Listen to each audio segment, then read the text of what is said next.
G'day everyone, it's Engelo Rumora here. I'm your favorite Australian and the real estate dingo, bringing you another fantastic blog. And today I'm talking to you guys about joint ventures. Should you do one or should you not? Let's get it started. Okay guys, before I get started, I want to come clear on something. A lot of you folks have been giving me a hard time. You're just like, hey, check this guy out. He's just like, very black and white. He's not flexible. He's not open to opinions. Guys, by all means, I'm very, very open to opinions, but sometimes the way I express certain things might come across in a very harsh way or just in a very cutthroat way. I'm sorry, it's my style, it's the way I roll, nothing personal. I'm just always excited to share my perceptions, opinions, and experiences with you guys. And you can take it or leave it, and that's just the way it is. And once again, I mean no harm. So this is another one of those blogs where it's kind of a black and white type blog, right? Joint ventures. No, you should never, ever, ever do a joint venture. Let me tell you why. Never forget what I'm about to say right now. You cannot have two cooks in the kitchen, guys. Impossible. It's just not going to work, right? So same as in real estate. I just don't believe in joint ventures. I've done them in the past. Some of them were successful. Some of them were not. Majority of them weren't. And me, the way I particularly operate as an alpha type character, I need to control everything. I want to call all of the shots.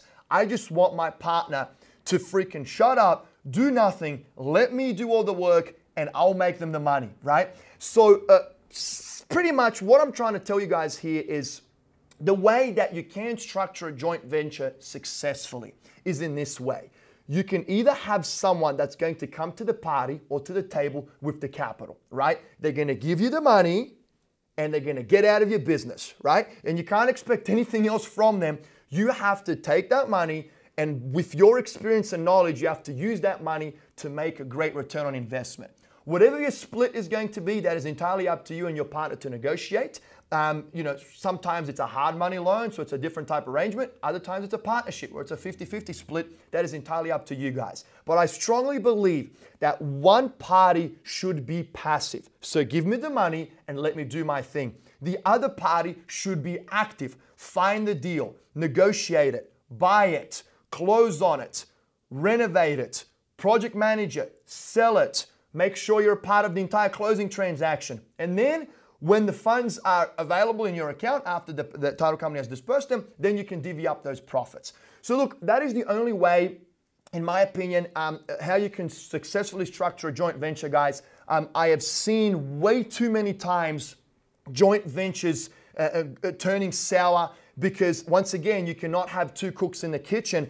Every cook has their own way of cooking, right? And that's the same as in real estate. If one person wants to do things a certain way, the other person doesn't like that idea, he wants to paint or she wants to paint the room in a different color, you're gonna clash. You're gonna have issues there, guys, and time is money. The longer that you spend arguing about miscellaneous things, you're not gonna get the job done, right?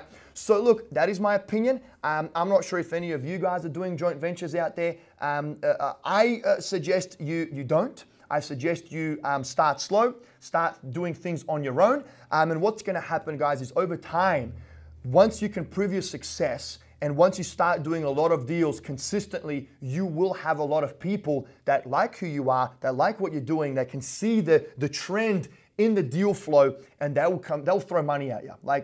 And I don't want to blow wind up my butt here, but I've got so many people throwing money at me every single day. It is mind-boggling. But my terms are very, very strict. Sure, I'll take on the investment, but get the hell out of my way.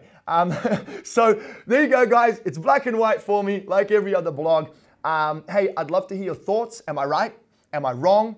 Do you do joint ventures successfully? Can you have two cooks in the same kitchen and you guys can, throw that pizza around and make it a great pizza?